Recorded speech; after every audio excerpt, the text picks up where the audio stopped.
વિદ્યાર્થી મિત્રો કેમ છો? હું દર્શના પરમાર મારી ચેનલમાં તમારું સ્વાગત કરું છું. તમે જોઈ રહ્યા છો રાહદર્શ એજ્યુકેશન, જેમાં આજે આપણે ભણવાના છીએ ધોરણ 9 વિભાગ બી. બરાબર. પ્રકરણ 1માં આપેલા જે પ્રશ્નો છે મેં અહીં લખેલા છે, આપણે જોતા જઈએ. પહેલો પ્રશ્ન છે, એલપીજી અને સીએનજી નું પૂરું નામ લખો. તો એલપીજી નું પૂરું નામ લિક્વિફાઈડ પેટ્રોલિયમ ગેસ છે અને સીએનજી નું પૂરું નામ જે છે એ કોમ્પ્રેસ નેચરલ ગેસ છે. દબાણ એટલે શું તેનો એસઆઈ એકમ જણાવો. તો વાયુના કણો દ્વારા પ્રતિ એકમ ક્ષેત્રફળ પર લાગતા બળને દબાણ કહે છે, જેનો એસઆઈ એકમ પાસ્કલ છે. એની પછી ત્રીજો પ્રશ્ન, નીચેના પદાર્થને દ્રવ્યની અવસ્થા પ્રમાણે વર્ગીકરણ કરો. સ્ટીલ, તેલ, carbon dioxide, nitrogen, kerosene, iodine એ બધું આપેલું છે. તો સ્ટીલ જે છે કેમાં આવશે? ઘન. આયોડીન કેમાં આવશે? ઘનમાં. પછી તેલ અને કેરોસીન કેમાં આવશે? પ્રવાહીમાં આવશે. પછી વાયુ જે છે કાર્બન ડાયોક્સાઇડ અને નાઇટ્રોજન આવશે. બરાબર. ચલો ચોથો પ્રશ્ન છે, જો કે દ્રવ્યના કણોની લાક્ષણિકતા જણાવો. તો એ તમે ટૂંકમાં પણ લખી શકો છો, 2 માર્કમાં છે એટલે આપણે એ રીતે લખવાની કે દ્રવ્ય કણોનું બનેલું છે. દ્રવ્યના કણો અતિ સૂક્ષ્મ હોય છે. દ્રવ્યના કણો વચ્ચે અવકાશ રહેલો હોય છે. દ્રવ્યના કણો સતત ગતિશીલ છે અને દ્રવ્યના કણો એકબીજાને આકર્ષે છે. પાંચમું છે, કયો પદાર્થ દ્રવ્યની ત્રણેય અવસ્થાઓ સરળતાથી ધરાવી શકે છે? તો કે પ્રવાહી જે છે, બરાબર, એ દ્રવ્યની ત્રણેય અવસ્થાઓ ધારણ કરી શકે છે. બરાબર. પછી છઠ્ઠો પ્રશ્ન છે, નીચેની વધતી જતી ઘનતાને આધારે આપેલા જે છે ને લખવાના છે. તો સૌથી ઓછી ઘનતા હવા, પછી ચીમનીમાંથી નીકળતો ધુમાડો, રૂ, પાણી, મધ, ચોક, લોખંડ એ રીતે આવશે. બરાબર. સાતમો પ્રશ્ન છે, ગલનબિંદુ એટલે શું? બરફનું ગલનબિંદુ જણાવો.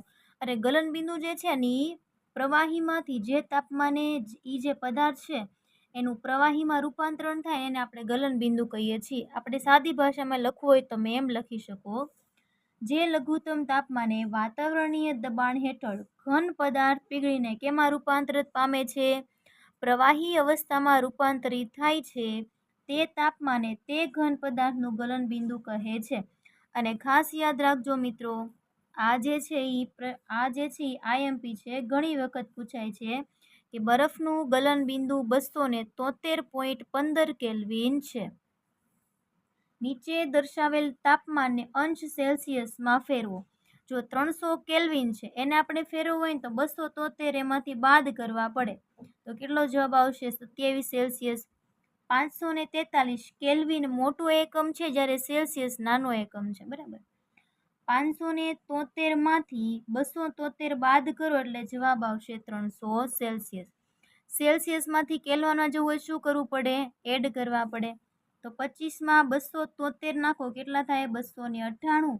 અને આમાં 100 નાખો એટલે આવશે 373.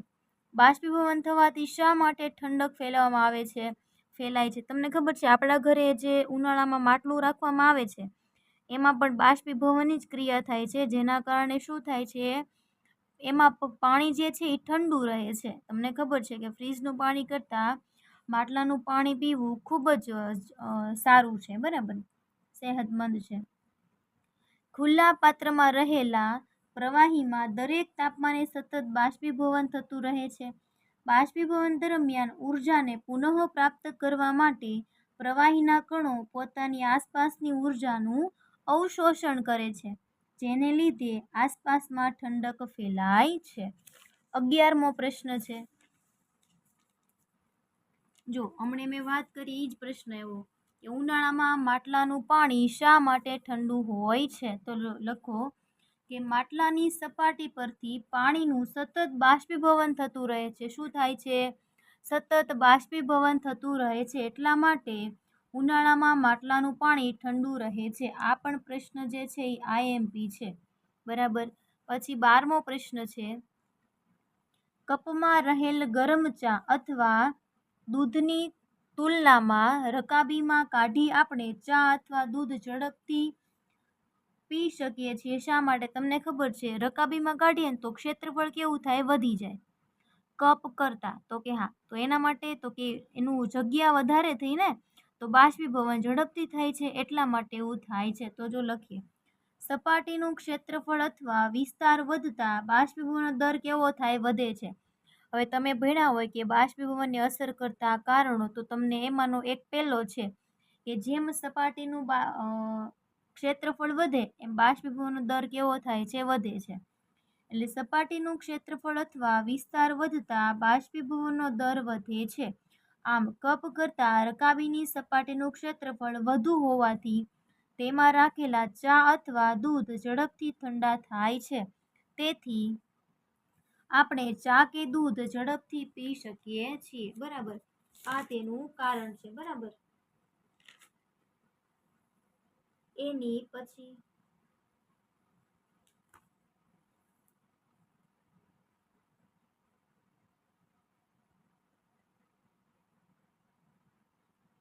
ઓકે,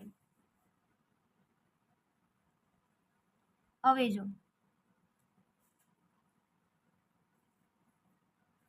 નીચે દર્શાવેલ તાપમાને પાણીની ભૌતિક અવસ્થા કઈ છે? ચલો એ લખીએ. તો જો 25 સેલ્સિયસ તાપમાને કેવું હશે? પ્રવાહી અવસ્થામાં હશે. 0 સેલ્સિયસ તાપમાને ઘન અને પ્રવાહી. બરાબર, અને 100 સેલ્સિયસ તાપમાને પ્રવાહી અને વાયુ. બરાબર, અથવા પ્રવાહી અને બાષ્પ એમ પણ તમે લખી શકો છો. બરાબર, તફાવત આપો બાષ્પીભવન અને ઉત્કલન. બરાબર, ઓકે, ચલો. સપાટી પરની ક્રિયા છે, જ્યારે ઉત્કલન છે ની જથ્થાત્મક ઘટના છે. બાષ્પીભવન એ ધીમી ક્રિયા છે, જ્યારે ઉત્કલન એ ઝડપી ક્રિયા છે. બાષ્પીભવન જે દરેક તાપમાને થઈ શકે છે. આ ચોક્કસ તાપમાને થાય, એનું તાપમાન કેવું હોય છે? નિશ્ચિત હોય છે. બરાબર, ઠંડા પાણીથી ભરેલા ગ્લાસની બહારની સપાટી પર પાણીના ટીપાં શા માટે બૂંદો સ્વરૂપે દેખાય છે? આ પ્રશ્ન પણ આઈએમપી છે, જે તમે વાંચી લેજો. બરાબર, કે કોઈ પાત્રમાં આપણે બરફ જેવું પાણી ભરીએ ત્યારે ઝડપથી પાત્રની બહારની સપાટી પર પાણીના ટીપાં નજર સમક્ષ આવવા લાગશે. તમે ફ્રીજમાંથી ઠંડી સરસ મજાની પાણીની બોટલ બહાર કાઢો છો, થોડી વાર બહાર રહેવા દો એટલે શું થાય? એની ફરતે તમે પાણીના ટીપાં જોવો છો. બરાબર, એવું શા માટે થાય છે? કારણ કે હવામાં રહેલા પાણીની ભેજની ઉર્જા ઠંડા પાણીના સંપર્કમાં આવવાને લીધે કેવી થાય? લીધે ઓછી થઈ જાય છે.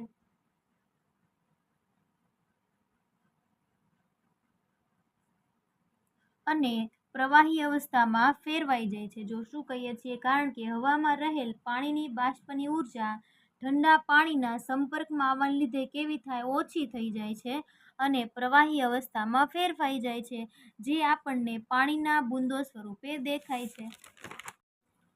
પ્રકરણ નંબર 5 છે, એના વિશે જોઈએ. ચલો, કે કોષોની શોધ કોણે અને કેવી રીતે કરી હતી તે. બરાબર, તો લખીએ. ચલો, રોબર્ટ હુક નામના એક વૈજ્ઞાનિક હતા. બરાબર, તેમણે કોષની શોધ કરી હતી, પણ કઈ રીતે?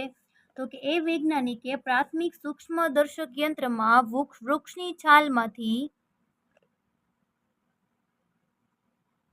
પ્રાપ્ત થતા પદાર્થ બૂચના પાતળા છેદનું નિરીક્ષણ કરતા તેમાં તેમને મધપૂડાના ખાના જેવી રચના જોવા મળી હતી. બરાબર, તેથી તેણે કોષ તરીકે નામ આપ્યું હતું. ઓકે, કોષ કેન્દ્રના કાર્ય જણાવો. તો લખીએ. તમને જો યાદ રહે ને એટલા લખવાના, બેઠે બેઠા લખવાની જરૂર છે નહીં. તમને જેટલા યાદ રહે છે એટલા તમે લખી શકો છો. કે તે કોષમાં થતી વિવિધ ક્રિયાઓનું નિયમન કરે છે. બીજું, તે કોષીય પ્રજનનમાં કેન્દ્રસ્થ ભાગ ભજવે છે. આ પ્રક્રિયાને કારણે એક કોષના કોષ વિભાજનથી 2 નવા કોષ બને છે. ત્રીજું છે, કોષની રાસાયણિક પ્રવૃત્તિઓને યોગ્ય દિશા આપી કોષનો વિકાસ થાય છે અને તે પરિપક્વતા સમયે કોષ કેવું સ્વરૂપ દર્શાવે છે તે માટે કોષ કેન્દ્ર અગત્યનો ભાગ ભજવે છે. ચોથું છે, રંગસૂત્રમાં રહેલ ડીએનએના અણુઓ વારસાગત લક્ષણોની માહિતી ધરાવે છે. તમને ખબર જ છે આ ડીએનએ. બરાબર, તે દ્વારા વારસાગત લક્ષણોનું અનુગામી પેઢીમાં વહન થાય છે. દાખલા તરીકે પિતામાંથી અનુગામી પેઢીના પુત્રમાં, બરાબર. જે પિતાના અને માતાના લક્ષણો હશે એ પુત્રમાં આવે છે.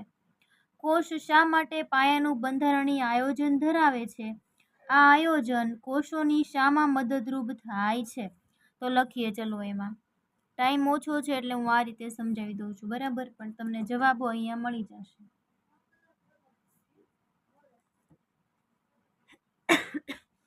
કે પ્રત્યેક કોષમાં મુખ્ય રચનાત્મક ભાગો કોષરસ પટલ, કોષ કેન્દ્ર અને કોષ રસ હોય છે. જો 3 મેઇન પાર્ટ છે. આમાં જે પાઠ છે ને એમાં આપણે અંગિકાઓ ભણવાની છે અને આ 3 મેઇન અંગો છે, બરાબર. અને અંગિકાઓ કેમાં રહેલી હોય છે? બધી કોષ રસમાં રહેલી હોય છે. કોષ રસ કોષના વિવિધ કાર્યો માટે વિશિષ્ટ ઘટકો ધરાવે છે, તેને અંગિકાઓ કહે છે. દાખલા તરીકે અંગિકાઓ કઈ કઈ છે? 5 અંગિકાઓ છે: કણાભસૂત્ર, અંતઃકોષરસ જાળ, ગોલ્ગી પ્રસાધન, લાઇસોઝોમ્સ અને રિબોસોમ્સ. જો તમારે આ ડીપમાં ભણવાની છે બધી, બરાબર. બધી જ અંગિકાઓ કોષ રસમાં આવેલી છે, એ ભૂલશો નહીં. કોષને ઘેરતા કોષરસ પટલ દ્વારા કોષનું આયોજન થાય છે. કોષરસ પટલ છે કોષ દિવાલ નીચેનો ભાગ તરીકે તમે ગણી શકો છો, અને તમારે કારણ પણ પૂછાશે. અને મોસ્ટ આઈએમપી કારણ છે કે કોષરસ પટલ જે છે ને પસંદગીમાન પ્રવેશીલ પટલ કહેવામાં આવે છે. શા માટે? આ આયોજનથી કોષની બધી પ્રવૃત્તિઓ અને કોષની તેમના પર્યાવરણ સાથેની આંતરક્રિયાઓ શક્ય બને છે. એટલે આ જે કોષરસ પટલ છે એ નક્કી કરે કે કયા કોષને કયા દ્રવ્યની અંદર આવવા દેવું અને કયાને ન આવવા દેવું, બરાબર. એની પછી છે તફાવત આપો. 2 તફાવત છે, વનસ્પતિ કોષ છે અને બીજો છે પ્રાણી કોષ, બરાબર. હવે વનસ્પતિ કોષ છે એમાં હરિતકણ છે. તો કે તમને ખબર છે હરિતકણ છે એટલે જ પોતાનો ખોરાક જાતે બનાવી શકે, નહીતર બનાવી શકત નહીં. તો પ્રાણીમાં હરિતકણનો અભાવ છે. આમાં તારા કેન્દ્રનો અભાવ છે, તો આમાં તારા કેન્દ્ર હાજર છે. કોષ દિવાલ હોય છે, એમાં કોષ દિવાલનો અભાવ હોય છે. પ્રાણીમાં થોડી કોષ દિવાલ જોવા મળે, બરાબર. રસધાની મોટી હોય તો આમાં રસધાની કેવી હોય છે? નાની હોય છે. એ તો સ્વાભાવિક વાત છે. તફાવત આપો. બીજું છે જો હવે અંતઃકોષરસ જાળ છે ને મિત્રો, એના 2 પ્રકાર છે, બરાબર. ખરબચડી અંતઃકોષરસ જાળ અને લીસી અંતઃકોષરસ જાળ.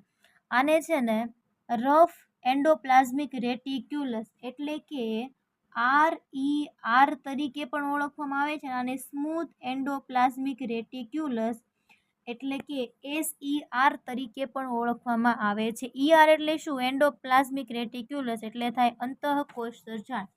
એટલે આ બંને એના પ્રકાર છે એ આપણને ખબર હોવી જોઈએ.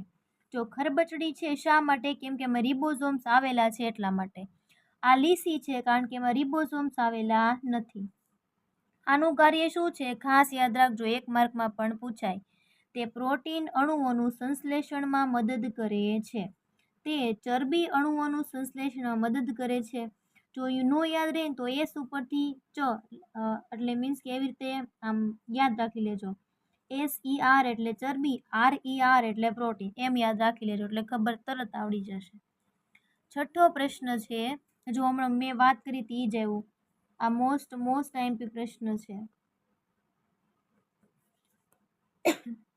વૈજ્ઞાનિક કારણ આપો. કોષરસ પટલને પસંદગીમાન પ્રવેશ પટલ તરીકે ઓળખવામાં આવે છે, કારણ કે તો કોષરસ પટલ કોષોને તેમાં બાહ્ય પર્યાવરણથી અલગ કરતું સૌથી બહારનું આવરણ ગણી શકાય. તે કેટલાક દ્રવ્યોને કોષમાં પ્રવેશ આપવાની તેમજ કોષોમાંથી બહાર નીકળવાની મંજૂરી આપે છે. જો શું આવ્યું? તે ઘણા દ્રવ્યોને અંદર કોને આવવા દેવા અને કોને બહાર કાઢવા એનું નિયમન કરે છે. આ જે કોષરસ પટલ છે ને એન, બરાબર. તે કેટલાક દ્રવ્યોની ગતિશીલતાને અવરોધે છે. આથી કોષરસ પટલને પસંદગીમાન પ્રવેશીલ પટલ તરીકે ઓળખવામાં આવે છે. 7મો પ્રશ્ન છે કે વૈજ્ઞાનિક કારણ આપો. લાઇસોઝોમ્સ પાચન કોથળી તેમજ આત્મઘાતી કોથળી તરીકે ઓળખાય છે. આ પણ પ્રશ્ન છે એ મોસ્ટ આઈએમપી પ્રશ્ન છે. અને તમને એમ પણ પૂછાઈ શકે કે ભાઈ આત્મઘાતી કોથળી તરીકે કોને ગણવામાં આવે છે? તો શું આવશે? લાઇસોઝોમ. હવે મને કમેન્ટમાં જણાવજો ઉર્જા ઘર કોને કહેવામાં આવે છે? પછી હા બસ એનું એકનું જ નામ છે, બીજા એકનું નામ ના. પછી હશે તો હું કહીશ, હાલો, બરાબર. ઉર્જા ઘર તરીકે કોને ઓળખવામાં આવે છે એ મને કમેન્ટમાં ખાસ કહેજો. લાઇસોસોમ્સ ખોરાકના ઘટકોના પાચન માટે જવાબદાર છે. એ શું કરે છે ખબર?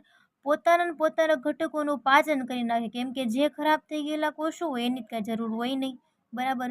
તો એ પોતાના કોષોને શું કરે છે? પાચન કરે છે. એટલા માટે તેને આ કોષી તરીકે ઓળખવામાં આવે છે. તો શું લખ્યું જો કે લાઇસોસોમ્સ ખોરાકના ઘટકોના પાચન માટે જવાબદાર સક્રિય પાચન ઉત્સેચકો આવેલા છે. આ ઉત્સેચકો બધા કાર્બનિક દ્રવ્યોનું પાચનનું કાર્ય કરે છે. ત્રીજું, કોષની જીર્ણ સ્થિતિમાં કોષની સરસના પતન દરમિયાન જ્યારે કોષને નુકસાન પહોંચે છે કે કોષની ચયાપચયમાં વિક્ષેપ પડે છે, ત્યારે લાઇસોસોમ્સના ઉત્સેચકો બહાર નીકળી બધી જ કોષીય અંગિકાઓની પચાવી તેમનો નાશ કરે છે. એટલા માટે, અથવા તમે તમારી ભાષા પણ લખી શકો છો, બરાબર. પ્રશ્નને સમજી લેવાનો, પછી આપણી રીતે લખી નાખવાનો, બરાબર. 8મો પ્રશ્ન છે, એડીપીનું પૂરું નામ. એટીપી આ યાદ રાખજો, આઈએમપી પ્રશ્ન છે. એટીપીનું પૂરું નામ એડિનોસાઇન ટ્રાઇફોસ્ફેટ. એડિનોસાઇન એટલે એ, ટ્રાય એટલે ટી અને ફોસ્ફેટ એટલે પી. ડીએનએનું પૂરું નામ છે ડીઓક્સી રિબોન્યુક્લિક એસિડ. યાદ રાખજો આ બંને નામ, બરાબર, પૂછાશે. 9મો પ્રશ્ન છે, રસ સંકોચન એટલે કે પ્લાઝ્મોલિસિસ એટલે શું?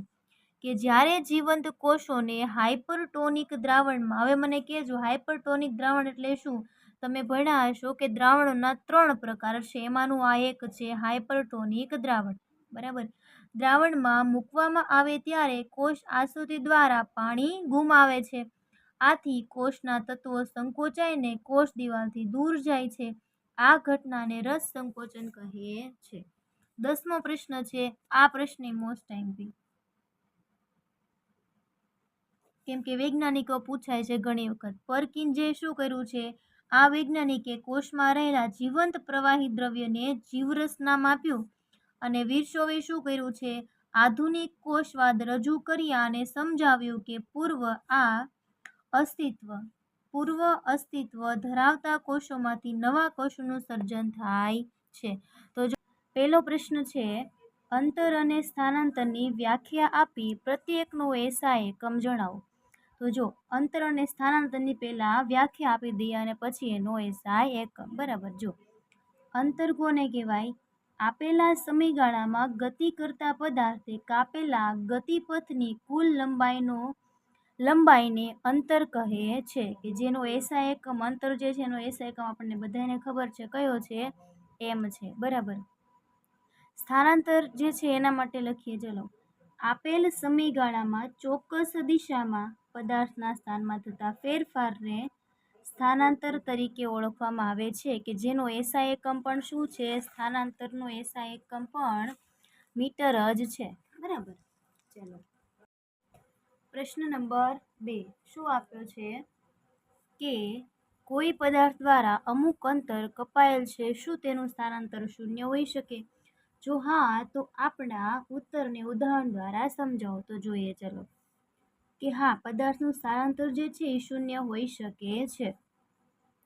ઉપરોક્ત હકીકત ત્યારે જ શક્ય બને કે જ્યારે પદાર્થનું ગતિપથ પ્રારંભિક સ્થાન અને અંતિમ સ્થાન એક જ હોય. ઉદાહરણ તરીકે, એક વિદ્યાર્થી પોતાના ઘરથી ચાલીને સ્કૂલ જાય છે અને ત્યાંથી પાછો ફરીને પોતાના ઘરે આવે છે. તો વિદ્યાર્થીએ કેટલુંક અંતર કાપ્યું હશે, પણ તેનું સ્થાનાંતર શું થાય? શૂન્ય થાય. કારણ કે જ્યાંથી એને ચાલવાની શરૂઆત કરી છે ત્યાં જે પૂર્ણ થાય છે. કે આ વર્તુળ એક હોય, બરાબર, તો અહીંથી ચાલવાની શરૂઆત કરે અને પાછું છેક ત્યાં જ આવીને ઊભા રહે, તો અંતર તો એને કાપ્યું છે, પણ સ્થાનાંતર કેવું થશે? શૂન્ય થાય, બરાબર. ત્રીજો પ્રશ્ન છે કે ઝડપ એટલે શું? તેનું સૂત્ર અને એસઆઈ એકમ જણાવો. આ આઈએમપી પ્રશ્ન છે. ગતિમાન પદાર્થ એકમ સમયમાં કાપેલ અંતરને તે પદાર્થની ઝડપ કહે છે. શું કહેવાય? તે પદાર્થની ઝડપ કહેવાય છે. તેનો એસઆઈ એકમ મીટર પ્રતિ સેકન્ડ છે, બરાબર. મીટર આ જે છે આને આ રીતે લખવામાં આવશે. જો આમ પણ લખાય મીટર પ્રતિ સેકન્ડ, આમ પણ લખાય, અથવા મીટર પ્રતિ સેકન્ડ આવી રીતે પણ તમે લખી શકો છો. હજી એક રીત છે લખવાની, મીટર સેકન્ડ ઇનવર્સ એટલે કે -1 ઘાત. આ ત્રણમાંથી કોઈ પણ એક રીતે તમે લખી શકો છો. ચોથો પ્રશ્ન છે તફાવત આપો. વેગ અને પ્રવેગનું આઈએમપી છે. એકમ સમયમાં પદાર્થ કરેલા સ્થાનાંતરને વેગ કહે છે, જ્યારે એકમ સમયમાં પદાર્થના વેગમાં થતા ફેરફારને શું કહેવાય? પ્રવેગ કહે છે. વેગનું સૂત્ર આપણને ખબર જ છે, સ્થાનાંતરના છેદમાં સમય. પ્રવેગનું સૂત્ર વેગમાં થતો ફેરફાર છેદમાં સમય, જેને આપણે એમ લખીએ છીએ ખબર, v - u ના છેદમાં t. v - u એ શું છે? વેગમાં થતો ફેરફાર દર્શાવે છે, જેનો એસઆઈ એકમ મીટર પ્રતિ સેકન્ડ. જો ઝડપ અને વેગનો એસઆઈ એકમ કેવો છે? સરખો છે. જ્યારે પ્રવેગનો એસઆઈ એકમ મીટર પ્રતિ સેકન્ડનો સ્ક્વેર. અહીંયા ખાલી એક જ ઘાત આવે છે, તો અહીંયા કેટલી ઘાત આવશે? 2. ખાલી આટલો જ ફેર છે. એને તમે આ રીતે પણ લખી શકો છો. એની પછી પ્રવેગ અને પ્રતિપ્રવેગમાં બે ઉદાહરણ આપો. જો પ્રવેગ કોને કહેવાય એ આપણને ખબર છે, પણ પ્રતિપ્રવેગ શું છે એ આપણને ખબર પડશે. કે કોઈ વાહનને પ્રવેગ આપવામાં આવે તો તેમાં વેગમાં સમય સાથે વધારો થાય છે. પ્રવેગ આપવામાં આવે તો વેગમાં સમય સાથે વધારો થાય છે અને તે પ્રવેગી ગતિ કરે છે. બીજું, અમુક ઊંચાઈથી મુક્ત પતન કરતા દડાના વેગમાં સતત સમય સાથે વધારો થાય છે, એટલે કે દડો પ્રવેગી ગતિ કરે છે એમ આપણે કહી શકીએ છીએ. પ્રતિપ્રવેગના ઉદાહરણ: ઉર્ધ્વ દિશામાં ઉછાળવામાં આવેલા દડાનો વેગ સમય સાથે સતત ઘટે છે, એટલે કે દડો પ્રતિપ્રવેગી ગતિ કરે છે એમ આપણે કહી શકીએ. ગતિ કરતા વાહનને જ્યારે બ્રેક લગાડવામાં આવે છે ત્યારે તે વાહન પ્રતિપ્રવેગી ગતિ કરે છે તેમ કહી શકાય. આ પણ ખૂબ જ જરૂરી છે, યાદ રાખજો. અનિયમિત પ્રવેગી ગતિ એટલે શું? તેનું ઉદાહરણ આ પણ ઘણીવાર પૂછાય છે. કોઈ પદાર્થના વેગનો બદલવાનો દર અનિયમિત હોય તો પદાર્થ અનિયમિત પ્રવેગી ગતિ કરે. જો સાવ સહેલું, વેગમાં બદલાવ હોય કેવો હોય? અનિયમિત હોય, તો અનિયમિત પ્રતિપ્રવેગ ગતિ કહેવાય. બરાબર. ઉદાહરણ તરીકે ટ્રાફિક વાળા રસ્તા પર વાહનની ગતિ. જો આપણે ટ્રાફિક મળે તો આપણી જે ગાડી હોય એની ઝડપ આપણે ધીમી ફાસ્ટ એમ કરવી પડે છે. દાખલો છે પછી, એક ટ્રેન સ્ટેશનથી ગતિનો પ્રારંભ કરે છે અને નિયમિત પ્રવેગથી ગતિ કરી 10 મિનિટમાં કેટલું અંતર કાપે છે? 40 કિલોમીટર પ્રતિ કલાક. એનો મતલબ એવો થયો, 1 કલાકમાં 40 કિલોમીટર અંતર કાપે છે એની ઝડપથી પ્રાપ્ત થાય છે, તો પ્રવેગ શોધો. જો ઝડપ u, પ્રારંભિક ઝડપ 0 થાય, અંતિમ ઝડપ આપણને આપી છે 40 કિલોમીટર પ્રતિ કલાક. એને આપણે ફેરવી નાખ્યા મીટર પ્રતિ સેકન્ડમાં. બરાબર. ચલો, 40 ગુણ્યા 1000 કેમ કર્યા? કિલોમીટર હતા એટલે, ભાગ્યા 3600 કેમ કે કલાક હતી એટલે. બરાબર. 3600, તો આવી રીતે છેદ ઉડાડીએ. બરાબર. ઓકે, 400 ભાગ્યા 36, એનું સાદુરૂપ આપો તો જવાબ આવશે 100 ભાગ્યા 9. અથવા તમે આમ કરી શકો કે 4 9 36, 4 દાન 40, તો 10 ગુણ્યા 10 કેટલા આવ્યા? 100 અને છેદમાં 9. એમ તમે કરી શકો છો. હવે આપણે તો મેળવવાનો હતો પ્રવેગ. એનું સૂત્ર શું થાય? વેગમાં થતો ફેરફાર છેદમાં સમયગાળો. v - u છેદમાં t. v આપણે મેળવી લીધો છે, u 0 છે છેદમાં 600. બરાબર. ઓકે, ચલો. આ જે ક્યાં આવી જાય? છેદમાં આવી જાય. બરાબર. ઓકે, ચલો. તો 0, આ એક 0 વધી ગયો, શું આ ન આવે? બરાબર. આમાંથી 0 બાદ કરો, આનું આ જ વધવાનું. બરાબર. ગુણાકાર હોય તો 0 થાય, માઇનસનો સંબંધ છે, કાંઈ 0 નહીં થાય. ચલો, આ 2 0 નીકળી ગયા. 100 ના છેદમાં 9 ગુણ્યા 600 એટલે 0 નીકળી ગયા. તો 9 છંગ 54, તો 1 ના છેદમાં 54 કરો ભાગાકાર, તો જવાબ આવશે 1.85 ગુણ્યા 10⁻². બરોબર. હવે તફાવત આપો પ્રવેગ અને પ્રતિપ્રવેગ. હજી હમણાં તો આપણે જોયું હતું, તમને ખબર હોય તો. પ્રવેગ કોને કહેવાય? બરાબર ને પ્રતિપ્રવેગ, એના ઉદાહરણ જોયા હતા ને આપણે. ઓકે, ચલો તફાવત લઈ લઈએ. એકમ સમયમાં પદાર્થના વેગમાં થતા વધારાને પ્રવેગ કહે છે, જ્યારે એકમ સમયમાં પદાર્થના વેગમાં થતા ઘટાડાને પ્રતિપ્રવેગ કહે છે. આપણે આમાં ઓલું ઉદાહરણ લખી શકીએ કે દડો આપણે ઉપરની દિશામાં ઉછાળીએ છીએ તે પ્રવેગ કેવો થાય? ધીમે ધીમે ઘટે, કેમ કે દડો શું કરે છે? નીચે પડવાની કોશિશ કરે છે એટલા માટે. પણ જ્યારે આપણે વાહનોને બ્રેક મારીએ એ પણ કેવો કહેવાય? પ્રતિપ્રવેગ કહી શકાય. બીજું, પ્રવેગિક ગતિમાં પ્રવેગનું મૂલ્ય હંમેશા ધન હશે, કેમ કે એ ક્યાં છે? તો કે એ જે વસ્તુ ગતિ કરી રહી છે એની દિશામાં પ્રવેગ છે એટલા માટે. હવે આમાં પ્રવેગ કેવો લાગે છે? વિરુદ્ધ દિશામાં, એટલે એનું મૂલ્ય કેવું હશે? ઋણ હશે. પ્રવેગની દિશા વેગની દિશામાં હોય છે, જ્યારે આ વેગની વિરુદ્ધ દિશામાં હોય છે. 9મો પ્રશ્ન છે કે વૈજ્ઞાનિક કારણ આપો. ગતિ અને સાપેક્ષ ખ્યાલ. ઓકે, પદાર્થની ગતિના વર્ણનનો આધાર પદાર્થનું કયા સ્થળેથી અવલોકન કરવામાં આવે છે તેના પર છે. જો અવલોકનકારનું સ્થળ બદલાઈ જાય તો પદાર્થની ગતિની અવસ્થા તેને બદલાયેલી માલુમ પડે છે. તેથી સ્પષ્ટને કહી શકીએ કે ગતિ એ સાપેક્ષ ખ્યાલ છે. સ્થાનાંતર માટે નીચેના પૈકી કયું સાચું છે?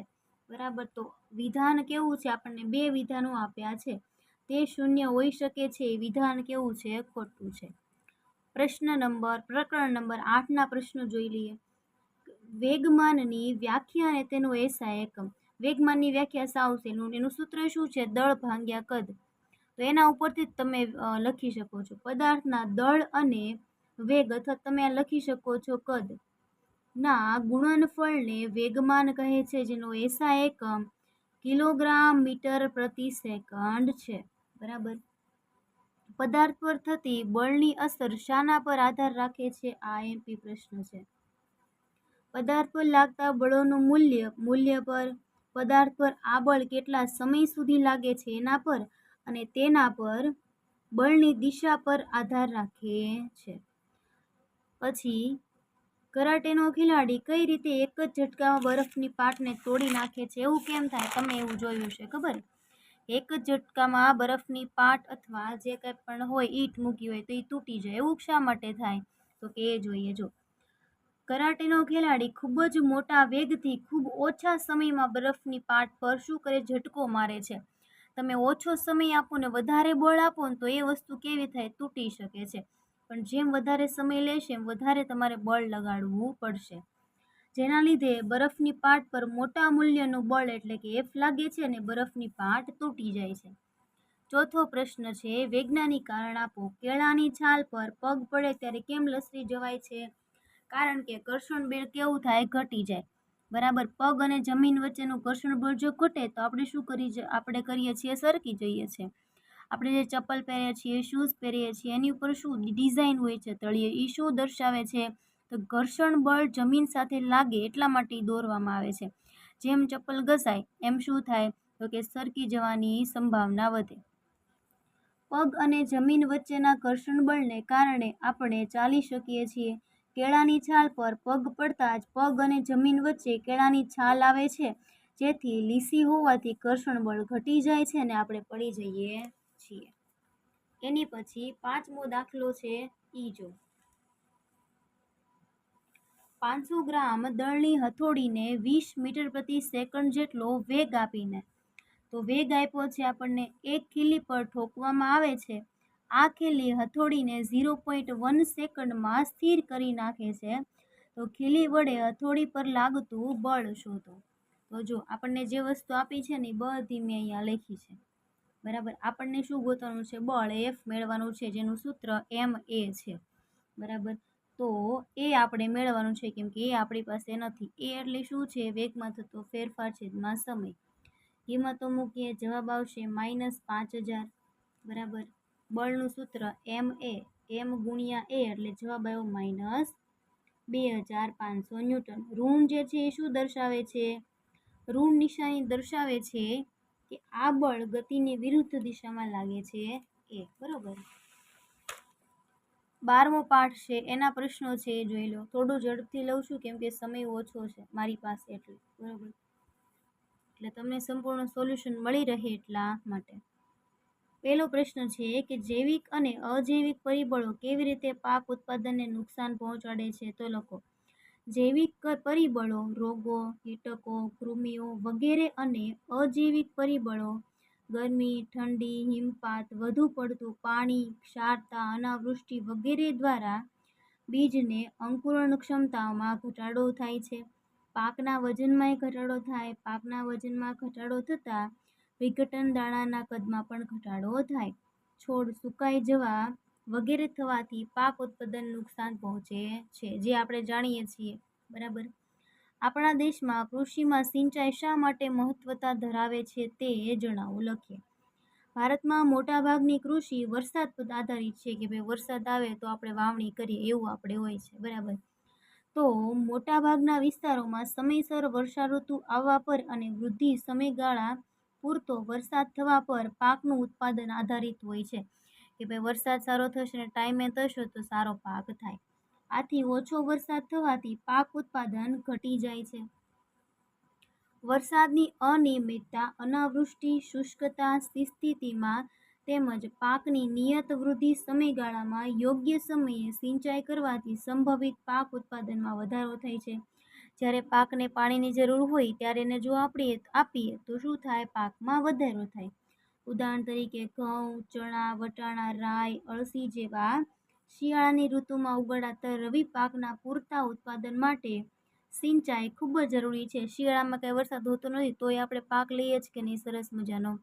એ કોના કારણે લઈએ છીએ? સિંચાઈને કારણે. બરાબર.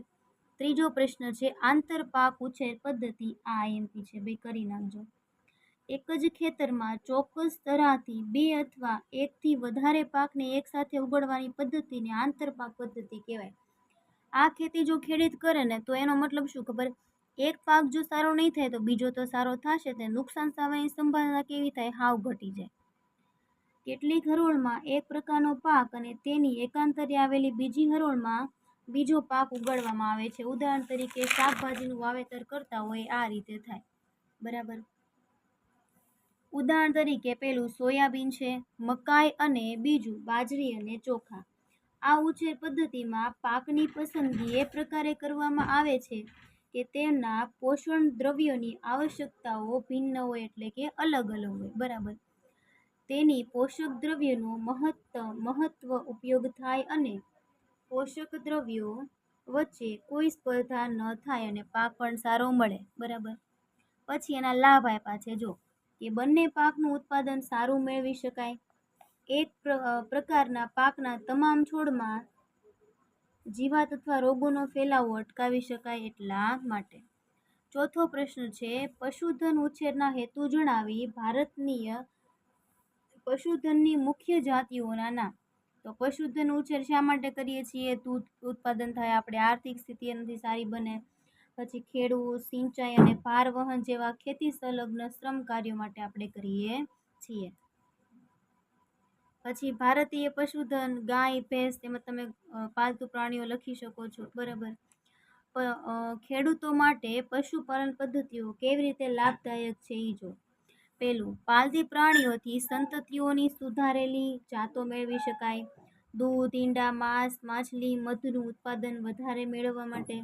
પાલતુ પ્રાણીઓના રહેઠાણ, ખોરાક, સ્વસ્થતાની કાળજીનું વ્યવસ્થાપન કરવામાં આવે છે. બરાબર.